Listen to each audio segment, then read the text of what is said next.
저를 포함해 중세시대에 살았던 사람은 아무도 없는데 운이 좋았다고 해야 할 것 같습니다. 당시 사람들은 오늘날 우리가 사용하는 많은 제품을 믿지 못했을 거예요. 그리고 오늘날 우리가 당연하게 여기는 가장 단순한 물건들이 없었다면 삶이 얼마나 힘들었을지 상상조차 하지 못했을 거예요. 중세시대의 생활 속으로 들어가 직접 확인해봐요. 타임머신을 타고 실제로 중세 도시로 여행을 간다면 가장 먼저 알아차리게 되는 건 냄새, 바로 악취일 거예요. 당시에는 도시에 하수 시스템이 없었고 사람들은 오물을 버릴 곳이 없었습니다. 그래서 사람들은 그저 흘려버리거나 창밖으로 던져버리는 방식으로 오물을 처리했죠. 눈에 보이지 않으면 마음속에서도 사라진다는 식으로요. 따라서 오물로 샤워할 각오가 되어 있지 않다면 창문 밑으로 걸어가지 마세요. 하수도 시설이 없었기 때문에 주택과 아파트에도 개인 화장실이 없었습니다. 실내 화장실은 간단한 통이었고 종종 길거리에 비우거나 그나마 근처 강에서 씻는 게 최선이었어요. 공중 화장실이 있긴 했지만 나름대로 문제가 있었어요. 예전에는 화장지가 없었습니다. 부유한 사람들은 천조각을 사용할 여유가 있었지만 서민들은 대부분 짚을 사용했어요. 이제야 화장지가 얼마나 고마운지 깨달았어요. 중세 말기에 가까워지면서 목욕탕이 꽤 보편화되었습니다. 남탕과 여탕이 따로 없었기 때문에 어떤 날은 여자들의 목욕날이고 어떤 날은 남자들의 목욕날이었죠. 작은 마을에는 목욕탕이 빵집 옆에 있는 경우가 많았는데 빵집에서 나오는 온기가 물을 데우는데 유용했기 때문에 매우 현명한 위치 선택이었어요. 하지만 사람들은 공중 목욕탕을 좋아하지 않았고 노출을 꺼렸기 때문에 목욕 문화가 일반화되는데 큰 도움이 되지 못했습니다. 따라서 중세시대 사람들은 청결을 유지하기 위해 주어진 환경에서 최선을 다했지만 목욕은 일상적인 일이 아니었어요. 그렇다면 빨래는 어땠을까요? 역시 자주 하지 않았어요. 세탁기가 없던 시절에는 당연히 모든 빨래를 강이나 개울 등 물이 있는 곳이면 어디서든 손빨래로 했죠. 시간이 많이 걸렸기 때문에 빨래는 안 할수록 좋다는 생각이었어요. 당시 사람들은 온몸을 모두 덮는 속옷을 선호했기 때문에 속옷만 세탁하고 겉옷은 가능한 한 세탁하지 않았습니다. 세제나 향긋한 냄새가 나는 첨가제는 말할 것도 없고 비누 같은 간단한 물건도 없었어요. 비누는 대부분 잿물용액이나 거친 검은색 액체 비누로 직접 만들었습니다. 표백이 필요한 얼룩이 있으면 세탁물을 몇 시간 동안 잿물에 담가두었다가 강으로 가져가 세탁해야 했어요. 그곳에서 빨래를 헹구고 방망이로 두드려서 다시 헹군 다음 들판에 펼쳐 말리면서 비가 오지 않기를 바라는 거였습니다. 좋아요, 여기까지만 하죠. 북쪽으로 올라가 스칸디나비아로 가보겠습니다. 바이킹은 종종 더럽고 몸단장을 하지 않은 야만인으로 묘사되지만 알고 보면 중세시대에 가장 깨끗하고 몸단장을 잘한 집단이었거나 적어도 가장 청결한 집단 중 하나였습니다. 앵글로색슨족은 1년에 한두 번 목욕을 한 반면 바이킹은 매주 토요일마다 목욕을 했어요. 그럴 수 있었던 이유는 천연 온천이 풍부했기 때문이었는데 이것은 다른 중세 유럽인들이 누리지 못했던 특권이었죠. 바이킹은 매일 세수하고 머리와 수염을 빗는 등 사소한 것에서도 위생을 중요하게 생각했습니다. 바이킹은 핀셋, 면도기, 동물뼈와 뿔로 만든 빗 등 다양한 개인 위생용품을 갖고 있었어요. 모든 바이킹은 개인 빗을 가지고 있었고 빗살을 보호하기 위해 나무 케이스에 넣어 휴대했어요. 빗은 주인이 직접 맞춤 제작하고 장식하기도 했습니다.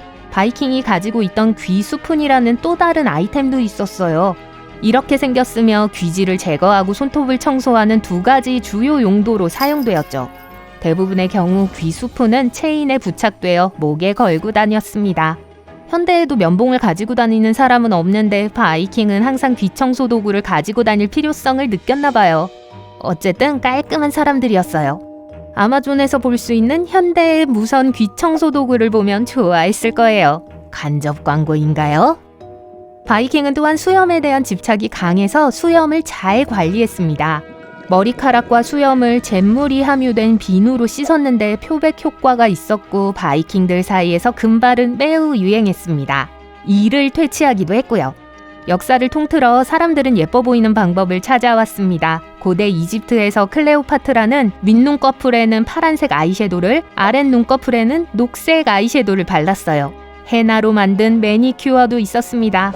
중세시대의 유럽 여성과 화장의 관계는 다소 복잡했습니다. 한편으로는 여성이 화장을 하는 것은 부적절했습니다. 다른 한편으로는 남편에게 예쁘게 보일 정도로만 화장을 해야 했죠. 따라서 파란색과 초록색 아이섀도는 금지되어 있었고, 여성들은 이런 모순된 세상에서 자신만의 방법을 찾기 위해 창의력을 발휘해야 했습니다. 그래서 뿌리와 열매를 지방과 섞어 너무 눈에 띄지 않은 연한 장미색 립스틱을 만들었어요. 오늘날의 립스틱 팔레트가 있었다면 정말 편리했을 거예요.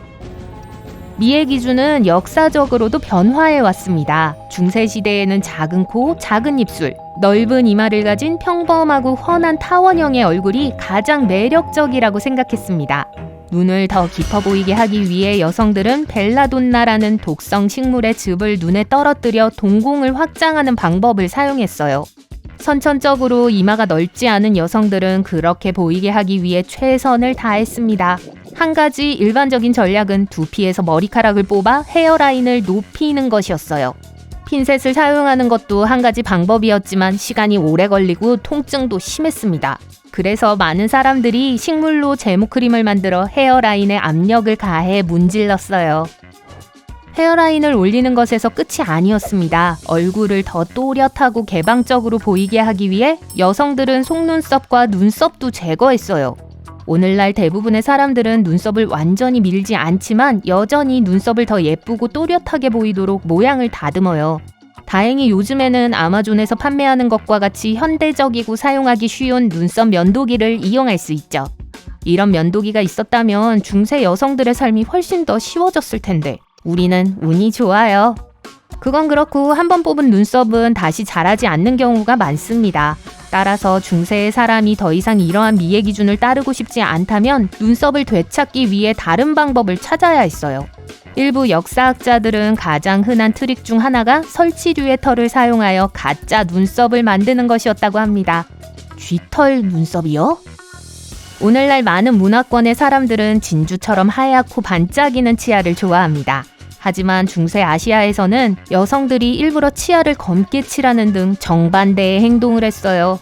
완벽한 효과를 얻기 위해 석류석, 철, 식초를 갈아 만든 특수 치아 염료를 하루에 2-3번씩 마셨어요. 역겹다고요? 중세 여성들도 그렇게 생각했기 때문에 계피나 정향을 첨가하여 더 낫게 만들려고 했습니다. 하루에 3번이요. 놀랍게도 이 혼합물은 아무런 해를 끼치지 않았고 건강상의 이점도 있었어요.